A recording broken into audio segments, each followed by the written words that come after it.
झारखंड में उन युवाओं को बड़ा झटका लगने वाला है जो इंजीनियर बनने का सपना देख रहे थे और सोचते थे कि अपने ही राज्य के बीआईटी मेसरा से आसानी से दाखिला लेकर इंजीनियर बन जाएंगे। दरअसल बीआईटी मेसरा में दशकों से लागू 50% होम स्टेट कोटा को अब पूरी तरह खत्म कर दिया गया है। संस्थान की अकादमी काउंसिल ने फैसला लिया कि अब शैक्षणिक सत्र 2026-27 से यहाँ की सभी सीटों पर केवल ऑल इंडिया कोटा के जरिए ही एडमिशन होगा।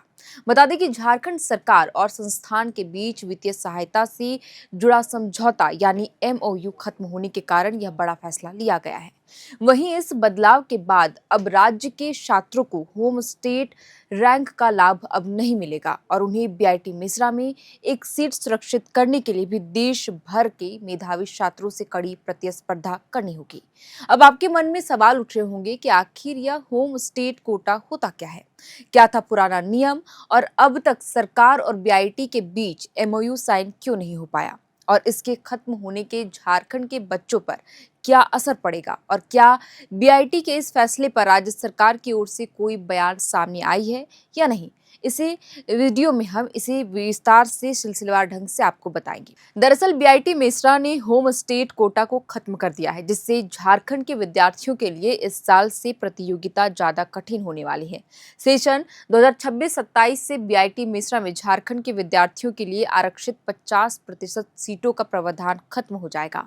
मतलब ये कि अब इस सेशन के तहत सीटें जितनी भी आरक्षित थी वो आरक्षित नहीं होंगी। अब बीआईटी मेसरा की 100% सीटों पर ऑल इंडिया कोटा के तहत ही नामांकन लिया जाएगा, यानी पूरे देश भर से कोई भी विद्यार्थी एडमिशन ले सकता है। हालांकि इससे पहले झारखंड सरकार के साथ हुए एमओयू के तहत बीआईटी मेसरा में 50% सीटें झारखंड के स्टूडेंट्स के लिए होम स्टेट कोटा के रूप में आरक्षित थी।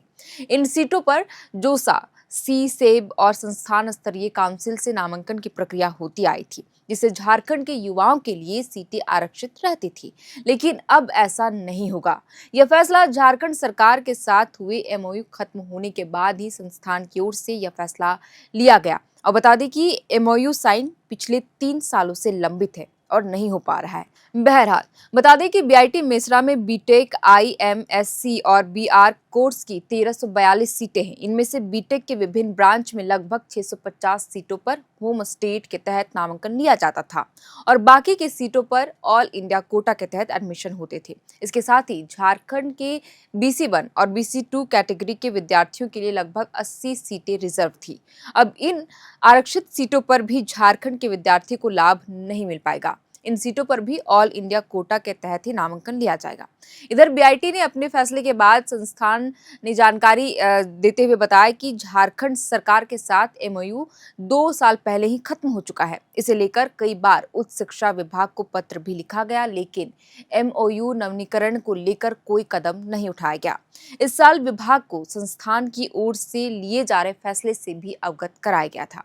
वहीं झारखंड के उच्च एवं तकनीकी शिक्षा मंत्री सुदिव्य कुमार सोनू ने इस फैसले को लेकर कहा कि बीआईटी मेसरा से सरकार को पत्र मिला है, वह झारखंड का कोटा खत्म कर रहे हैं। हम अभी उनके पत्र की कानूनी समीक्षा कर रहे हैं और विधि विशेषज्ञों से राय भी ले रहे हैं। कोई संस्थान झारखंड में है और उसने झारखंड सरकार से अनुदानित दान पर जमीन ली है तो उन्हें झारखंड सरकार द्वारा ST, SC, OBC व EWS को दिए जा रहे 60% आरक्षण का पालन करना होगा। झारखंड के विद्यार्थियों का संस्थान में अधिकार है कि उनका कोटा निर्धारित रहे, लेकिन यदि अनुबंध समाप्त कर दिया गया है तो ऐसे में हम कानून का रास्ता अख्तियार करेंगे।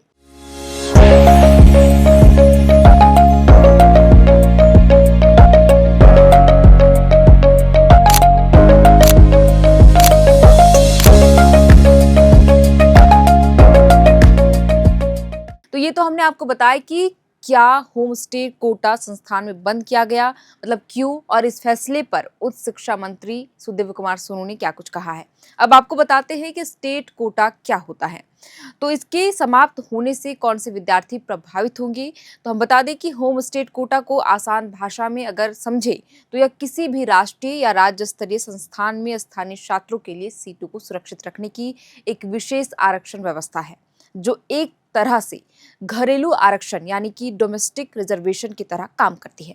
यानी बड़े संस्थान जैसे एनआईटी या बीआईटी मिश्रा जैसे बड़े तकनीकी संस्थानों में एडमिशन होता है तो कुल सीटों का एक निश्चित हिस्सा आमतौर पर 50% उसी राज्य के बच्चों के लिए ब्लॉक कर दिया जाता है जहां वह संस्थान स्थित होता है। इस कोटे का लाभ उठाने के लिए स्थानीय होना भी जरूरी होता है या फिर 11वीं 12वीं की पढ़ाई इसी राज्य के भीतर यानी कि जिस राज्य में अगर संस्थान है उसी राज्य के भीतर स्थित किसी स्कूल या कॉलेज से पूरी की जानी हो चाहिए। बाकी बची हुई 50% सीटों को ऑल इंडिया कोटा कहा जाता है जिस पर देश भर के बच्चे अपनी मेरिट के आधार पर मुकाबला करते हैं। वहीं झारखंड के संदर्भ में अगर देखें तो बीआईटी मिश्रा के मामले में यह नियम यहाँ के बच्चों के लिए एक वरदान जैसा था।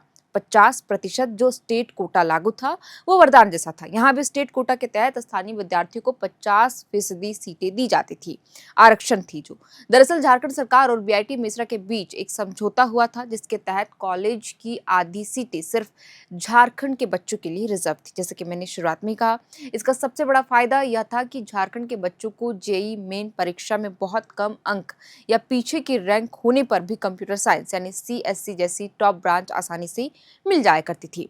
जहां दूसरे राज्य के बच्चे को एडमिशन के लिए बहुत ऊंची रैंक लानी पड़ती थी, वहीं झारखंड के बच्चों को स्थानीय कोटे की वजह से काफी कम रैंक पर भी दाखिला मिल जाता था। लेकिन अब शैक्षणिक सत्र 2026-27 से यह पूरी व्यवस्था खत्म हो रही है। दरअसल झारखंड सरकार और कॉलेज के बीच पैसों की मदद को लेकर हुआ समझौता यानी एमओयू समय पर रिन्यू नहीं हो पाया जिसके कारण बीआईटी मिश्रा ने इस 50% होम स्टेट कोटे को पूरी तरह समाप्त कर दिया है। अब इस कॉलेज की 100% सीटों को ऑल इंडिया कोटा में बदल दिया गया है। इसका सीधा मतलब यह है कि अब झारखंड के बच्चों को मिलने वाली यह खास छूट बंद हो जाएगी और उन्हें अपने ही राज्य के इस कॉलेज में सीट पाने के लिए देश भर के टॉपर्स के साथ कड़ी टक्कर लेनी होगी। लिहाजा राज्य के अनुसूचित जनजाति यानी एसटी, अनुसूचित जाति एससी और ओबीसी वर्ग के छात्रों को मिलने वाला विशेष आरक्षण लाभ भी अब प्रभावित होगा, क्योंकि झारखंड में पहले से ही राष्ट्रीय स्तर के गिने चुने ही इंजीनियरिंग कॉलेज है। ऐसे में इस प्रतिष्ठित संस्थान में अवसर छीनने से राज्य के मिडिल क्लास और औसत रैंक वाले मेधावी छात्रों को मजबूरन पढ़ाई के लिए बाहरी राज्यों की महंगे निजी कॉलेजों का रुख करना पड़ेगा। खैर, अब देखना होगा कि बीआईटी मिश्रा की होम स्टेट कोटा को खत्म करने वाले फैसले पर आगे क्या होता है। और इस मामले पर उच्च शिक्षा मंत्री ने साफ कह दिया है कि वे इसके विरोध कानून का रुख करेंगे। और अब सबकी नजरें इस बात पर टिकी हुई है कि क्या होम स्टेट कोटा खत्म करने के फैसले पर संस्थान पुनः विचार करेगा या नहीं, और सरकार तथा संस्थान के कब कब तक नया एमओयू साइन होगा जो लंबित है पिछले 3 सालों से। तो फिलहाल के लिए इस वीडियो में इतना ही। इस पूरी खबर पर आगे जो भी अपडेट आएगी सामने हम आपके साथ जानकारी जरूर साझा करते रहेंगे। आप देख रहे थे अर्नाव, मेरा नाम है शरतन और कैमरे के पीछे मौजूद है हमारे सहयोगी सुमन। बहुत बहुत शुक्रिया। When performance matters, pressure is not a problem. At Duraplast, we manufacture high-strength FRP pressure vessels designed for durability, safety, and long-term performance. Built with advanced fiber reinforcement technology, our vessels offer exceptional tensile strength while remaining lightweight and corrosion resistant. Perfect for water treatment systems, roplants, and demanding industrial applications. And power your operations with strength you can trust. Get in touch with Duraplast today.